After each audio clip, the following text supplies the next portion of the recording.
Мгм. Окей. Значи, за тези оплаквания,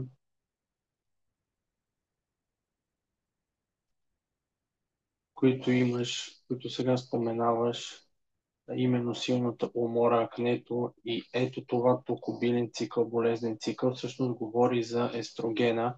По принцип има предвид, че когато е объркано ТСХ като стойности, се объркват не само стойностите на пролактин, но и на естроген, но и естрогена може да обърка също така стойностите на ТСХ и на щитовидните хормони.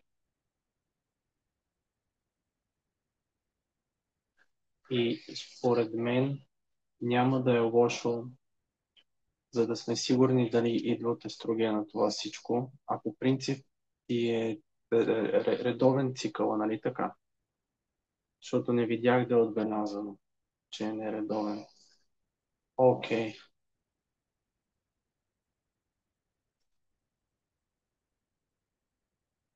добре.